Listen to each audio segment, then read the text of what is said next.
Hi guys, మీరు చూస్తున్నారు RK career point YouTube channel. Friends, ఈ వీడియోలో ఈనాటి ప్రముఖ దినపత్రికల్లో వచ్చినటువంటి ముఖ్యమైన ఉద్యోగ వార్తలు మరియు ఇంపార్టెంట్ కరెంట్ అఫైర్స్ అప్డేట్స్ అయితే చూద్దాము. వీడియోని చివరి వరకు చూసినట్లయితే చాలా ఇంపార్టెంట్ అప్డేట్స్ అయితే మీకు తెలుస్తాయి. ఎవరైనా మన యొక్క వీడియోని ఫస్ట్ టైం వాచ్ చేస్తున్నట్లయితే తప్పకుండా సబ్స్క్రైబ్ చేసుకొని ఫాలో అవ్వండి డైలీ. అలాగే ఇంకా ఎవరైనా లైక్ చేయకపోయినట్లయితే తప్పకుండా మీకు కంటెంట్ నచ్చినట్లయితే వీడియో మొత్తం వాచ్ చేసిన తర్వాత లైక్ చేసి మీ ఫ్రెండ్స్తో షేర్ చేయండి. ముందుగా గ్రూప్ 1కి సంబంధించినటువంటి అప్డేట్స్ అయితే ఉన్నాయి, చూద్దాము. గ్రూప్ 1 పోస్టులపై సర్వత్రా చర్చ. అక్టోబర్ నోటిఫికేషన్పై అభ్యర్థుల యొక్క ఆశలు. గత నోటిఫికేషన్తో పోల్చితే పోస్టుల సంఖ్య ఎక్కువ ఉంటుందా తక్కువ ఉంటుందా అనే దానిపై తర్జన భర్జన. ప్రభుత్వం విడుదల చేసినటువంటి జాబ్ క్యాలెండర్పై నిరుద్యోగుల నిశిత పరిశీలన. రాష్ట్రంలో వెలువడనున్నటువంటి 2వ గ్రూప్ 1 నోటిఫికేషన్పై అభ్యర్థులు ఆసక్తి కనబరుస్తున్నారు. ఎన్ని పోస్టులతో కొత్త గ్రూప్ 1 నోటిఫికేషన్ ఉంటుందో అని ప్రతి ఒక్క విద్యార్థి కూడా ఉపచర్చలు అయితే చేస్తున్నారు. ఏ నలుగురు ఆశావాహులు ఒకచోట చేర్చినప్పటికీ దీనిపైనే మాట్లాడుకుంటున్నారు. ఈ ఏడాది అక్టోబర్లోనే మరొకసారి గ్రూప్ 1 నోటిఫికేషన్ ఇచ్చి 2025 ఫిబ్రవరిలో ప్రిలిమ్స్ నిర్వహిస్తామని ప్రభుత్వం ఇప్పటికే డిక్లేర్ చేసింది. అయితే గ్రూప్ 1 మెయిన్స్ను 2025 జూలైలో నిర్వహిస్తామని పేర్కొంది. వచ్చే ఏడాది మేలో గ్రూప్ 2 నోటిఫికేషన్ విడుదల చేసి అక్టోబర్లో పరీక్ష నిర్వహిస్తామని, వచ్చే ఏడాది జూలైలో గ్రూప్ 3 నోటిఫికేషన్ ఇచ్చి నవంబర్లో పరీక్షలు నిర్వహిస్తామని ప్రభుత్వం జాబ్ క్యాలెండర్లో తెలిపింది. అయితే assembly deputy CM Mallu Bhatti Vikramarka job క్యాలెండర్ను ఇదివరకే ప్రకటించిన విషయం అయితే అందరికీ తెలిసిందే. ఇక నెక్స్ట్ అప్డేట్ చూసినట్లయితే పోస్టులు తక్కువ, పోస్టింగ్లు ఎక్కువ. ఎస్సీ గురుకుల సొసైటీ పదోన్నతులు బదిలీలో తప్పిదాలు. వివరాలు చూసినట్లయితే ఎస్సీ గురుకుల సొసైటీలో ఉపాధ్యాయుల బదిలీలు, పదోన్నతుల్లో కొత్త సమస్యలు తలెత్తాయి. టీచర్లకు ఇచ్చినటువంటి తుది ఆదేశాల ప్రకారం కొన్ని పాఠశాలలకు మంజూరైనటువంటి పోస్టుల కన్నా ఎక్కువ మందికి పోస్టులు లభించాయి. ఒక పోస్టుకు 2-3 నియామక ఉత్తర్వులు వెలువడ్డాయి. దీంతో తమ దగ్గర ఖాళీలు లేవని సంబంధిత ప్రిన్సిపాల్లు, ప్రాంతీయ సమన్వయకర్తలు చెబుతుండడంతో బదిలీలపై స్పష్టత లేక, పదోన్నతులపై లేక కొత్తగా పోస్టింగ్ పొంది వచ్చినటువంటి ఉపాధ్యాయులు ఆందోళన చెందుతున్నారు. ఈ క్రమంలో నియామక ఉత్తర్వులు ఇచ్చినటువంటి అందరినీ చేర్చుకోవాలని, లేకుంటే కఠిన చర్యలు తప్పవని అదనపు కార్యదర్శి హెచ్చరించడము గమనార్హం. ఎక్కడైనా ఇబ్బందులు ఉంటే లిఖితపూర్వకంగా ఫిర్యాదు చేయాలని ఆయన సూచించారు. పదోన్నతుల ఆదేశాలు 3 రోజుల క్రితం వెలువడగా సమస్యలు గుర్తించినటువంటి సంబంధిత ప్రిన్సిపాలు పరిస్థితిని కార్యదర్శి దృష్టికి తీసుకువచ్చారు. ఇక దీనిపై ఎలాంటి నిర్ణయం తీసుకుంటారు, ఎలాంటి ప్రక్రియ చేపడతారు అనేది అయితే చూడాల్సి ఉంది. ఇక నెక్స్ట్ అప్డేట్ చూసినట్లయితే కొలువులపై కొత్త ఉత్సాహము. ఉద్యోగ క్యాలెండర్ ప్రకటనతో స్పష్టత. లక్ష్య సాధనకు యువత ప్రణాళిక. కొలువుల భర్తీలో భాగంగా రాష్ట్ర ప్రభుత్వము ఉద్యోగ క్యాలెండర్ ప్రకటించిన నేపథ్యంలో నిరుద్యోగుల్లో కొత్త ఉత్సాహం నెలకొంది. లక్ష్య సాధనపై నమ్మకం ఉన్న, నోటిఫికేషన్ ఎప్పుడు వస్తుందో తెలియకపోవడంతో సన్నద్ధం కావాలా, ప్రైవేటు ఉద్యోగం చూసుకోవాలా అన్న సందిగ్ధం ఉండేదని క్యాలెండర్ విడుదలతో స్పష్టత వచ్చిందని పేర్కొంటున్నారు. ఉమ్మడి జిల్లా వ్యాప్తంగా 3.5 లక్షల మంది నిరుద్యోగులుగా గ్రూప్ 1, గ్రూప్ 2, గ్రూప్ 3 సర్వీసులతో పాటు పోలీసు, అటవీ, సింగరేణి, గురుకుల, వైద్య, ఉపాధ్యాయ, అధ్యాపక పోస్టులను ఉద్యోగ క్యాలెండర్లో ప్రకటించడంతో ప్రణాళికతో సిద్ధం కావచ్చని భావిస్తున్నారు.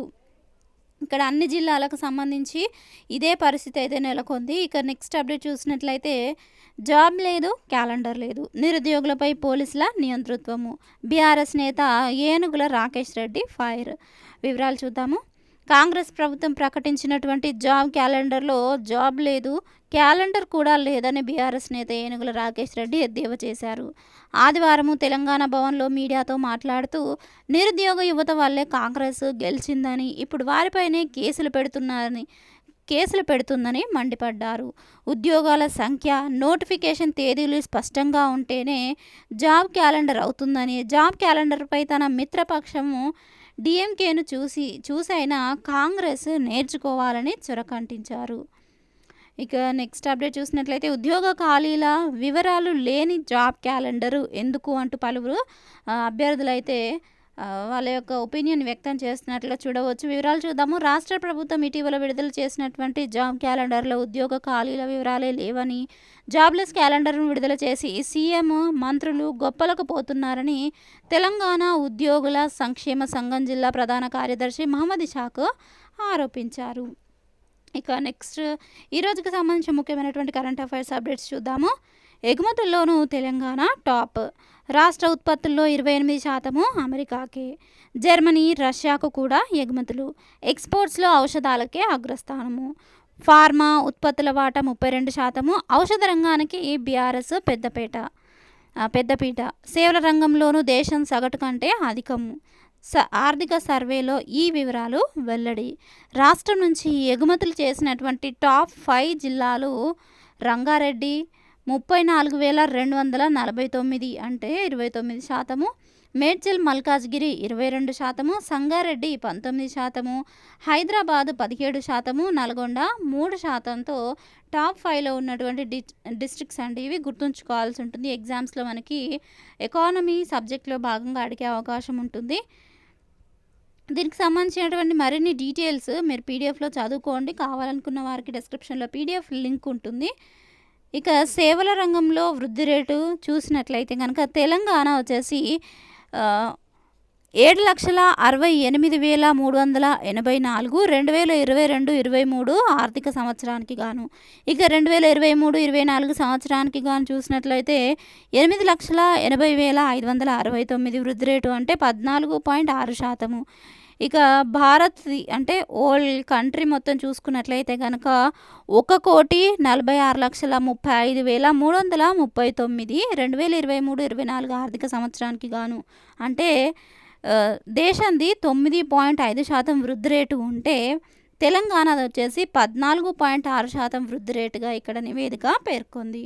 ఇక నెక్స్ట్ కరెంట్ అఫైర్స్ చూసినట్లయితే నేటి నుంచి స్వచ్ఛదనము పచ్చదనము నిర్వహణ. రాష్ట్ర వ్యాప్తంగా 5 రోజులు ప్రత్యేక కార్యక్రమాలు. పారిశుద్ధ్య నిర్వహణ, పర్యావరణ పరిరక్షణ ధ్యేయంగా రాష్ట్ర ప్రభుత్వం సోమవారం నుంచి స్వచ్ఛదనము పచ్చదనం కార్యక్రమాన్ని నిర్వహిస్తోంది. 9వ తేదీ వరకు జరిగేటువంటి ఈ కార్యక్రమంలో తొలి రోజు స్థానిక నేతలు, మహిళా, యువజన సంఘాలు, వార్డు కమిటీల సభ్యులతో ర్యాలీలు, సమావేశాలు నిర్వహిస్తారు. పారిశుద్ధ్యము, మొక్కల పెంపకము, వ్యక్తిగత పరిశుభ్రత, సీజనల్ వ్యాధులు, ప్లాస్టిక్ వాడకం వల్ల కలిగే దుష్ప్రభావాలు వంటి అంశాలపై విద్యార్థులకు వ్యాసరచన, వక్తృత్వ పోటీలను నిర్వహిస్తారు. ఇదే ఈ యొక్క స్వచ్ఛదనము పచ్చదనం నిర్వహణలో జరిగేటువంటి కార్యక్రమాలు ఇవే.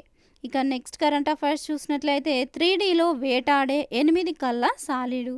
దీని ఇమేజ్ మీరు ఇక్కడ స్క్రీన్ పైన చూడవచ్చు. 8 కళ్ళ సాలిడ్ అంట 3Dలో వేటాడుతుంది. వివరాలు చూసినట్లయితే సెంటీమీటర్ పరిమాణంతో కనిపిస్తున్నటువంటి ఈ సాలిడ్ శాస్త్రీయ నామము టెలమోనియా డిమిడియేటా.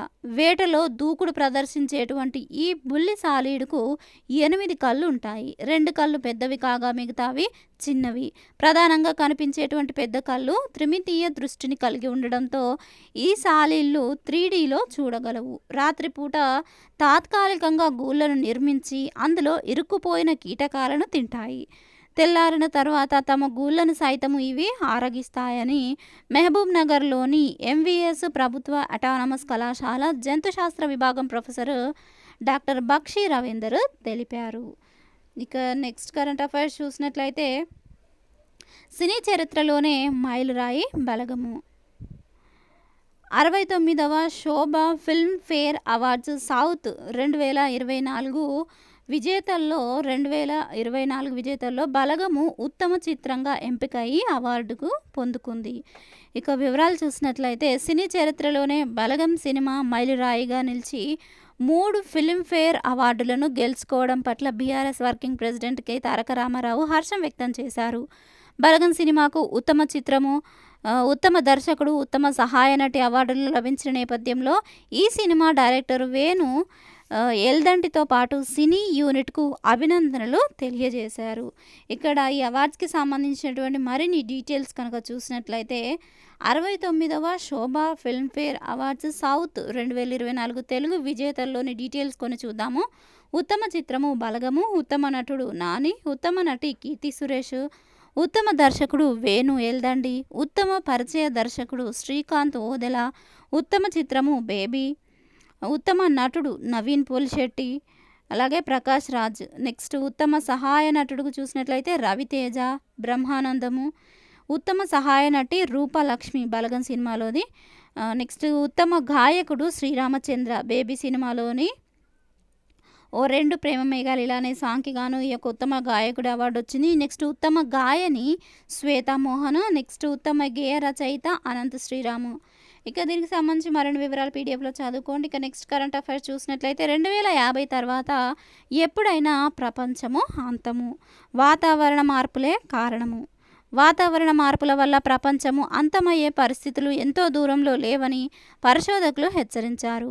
2050 తర్వాత వచ్చే 6000 ఏళ్లలో వరుస విపత్తులు ఎప్పుడైనా కూడా మొదలవ్వచ్చని వారు వెల్లడించారు. వచ్చే 15 ఏళ్లలో అట్లాంటిక్ మెరిడినన్ ఓవర్ టర్నింగ్ సర్క్యులేషన్ వ్యవస్థ పతనమవుతుందని, ఈ పరిణామం జీవావరణ వ్యవస్థ, మానవ సమాజాలపై తీవ్ర ప్రతికూల ప్రభావం చూపుతుందని టెక్నికల్ యూనివర్సిటీ ఆఫ్ మ్యూనిచ్ పాట్స్డమ్ వాతావరణ ప్రభావ పరిశోధన సంస్థ పరిశోధకుల బృందము తెలిపింది. అయితే ఏఎంఓసి అంటే ఏంటి అని చూసినట్లయితే దక్షిణార్ధగోళంలోని ఉపరితల వెచ్చని నీటిని ఈ వ్యవస్థ ఉత్తర అట్లాంటిక్లోని శీతల ప్రాంతాలకు పంపుతుంది. ఉప్పగా చల్లగా ఉండే ఈ నీరు సముద్ర అడుగు భాగంలో కదులుతూ దక్షిణానికి ప్రవహిస్తుంది. ఇది దక్షిణార్ధగోళం విపరీతంగా వేడెక్కకుండా, ఉత్తరార్ధగోళం గడ్డకట్టకుండా నిరోధిస్తుంది. జీవశక్తిని ఇచ్చేటువంటి పోషకాలను సముద్ర పర్యావరణ వ్యవస్థ అంతటా వ్యాపింపజేస్తుంది. అయితే గ్రీన్ హౌస్ వాయువుల ఉద్గారము పెరగడము, మంచు కరగడం వల్ల ఈ వ్యవస్థ బలహీనమైపోతుంది. పరిశోధకులు మాయాబెన్ యామి మాట్లాడుతూ, మా పరిశోధన మనకు ఒక మేల్కొలుపు హెచ్చరిక. ఇప్పటికీ కొన్ని అంశాలను మనం నిరోధించలేము. ప్రశ్నార్థకంగా ఉన్న వ్యవస్థలను అర్థం చేసుకోవడానికి మనము మరింత డేటాను లోతుగా అధ్యయనం చేయాల్సి ఉంటుందని తెలిపారు.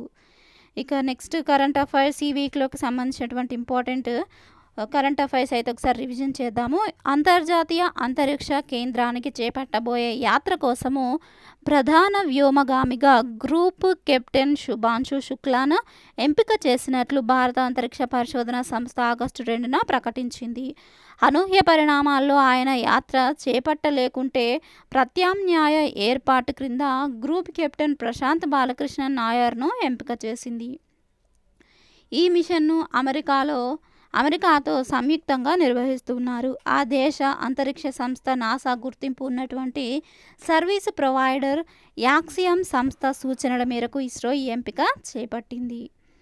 ఇక నెక్స్ట్ కరెంట్ అఫైర్స్ చూసినట్లయితే అమెరికా తలసరి ఆదాయంలో 4వ వంతుకు చేరడానికి భారత్కు 75 ఏళ్ల సమయం పడుతుందని ప్రపంచ బ్యాంకు నివేదిక పేర్కొంది. 4వ వంతుకు చేరడానికే 75 ఏళ్ల సమయం పడితే ఇంకా అమెరికా తలసరి ఆదాయాన్ని సమంగా రీచ్ కావడానికి ఇంకెంత సమయం పడుతుందో. World development report 2024 the middle income trap పేరిట విడుదల చేసినటువంటి ఆ నివేదిక ప్రకారము వచ్చే కొద్ది దశాబ్దాల్లో అధిక ఆదాయ దేశాలుగా మారడానికి భారత్ సహా 100కు పైగా దేశాలు తీవ్ర అడ్డంకులను అధిగమించాల్సి రావచ్చని పేర్కొంది. నివేదికలోని అంశాలు చూసినట్లయితే అమెరికా తలసరి ఆదాయంలో 4వ వంతుకు చేరడానికి చైనాకు 10 ఏళ్లకు పైగా, ఇండోనేషియాకు 70 ఏళ్లకు పైగా పట్టవచ్చు. భారత్కు మాత్రం 75 ఏళ్ల సమయం పడుతుందని అంచనా వేసింది.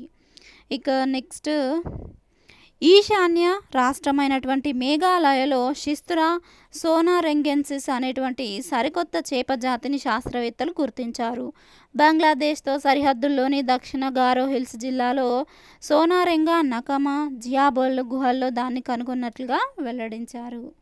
సో ఫ్రెండ్స్, చూసారు కదా, ఇది ఈ రోజుకి సంబంధించినటువంటి ముఖ్యమైన ఉద్యోగ వార్తలు మరియు కరెంట్ అఫైర్స్ అప్డేట్స్. ఈ వివరాలు కనుక మీకు నచ్చినట్లయితే తప్పకుండా వీడియోని లైక్ చేయండి. మీ యొక్క ఒపీనియన్ కామెంట్ సెక్షన్లో తెలియజేయండి. ఇంకా ఏమైనా డౌట్స్ ఉన్నట్లయితే కూడా కామెంట్ చేయండి, మీకు రిప్లై ఇవ్వడం జరుగుతుంది. Thank you friends, thanks for watching this video. Have a nice day, bye.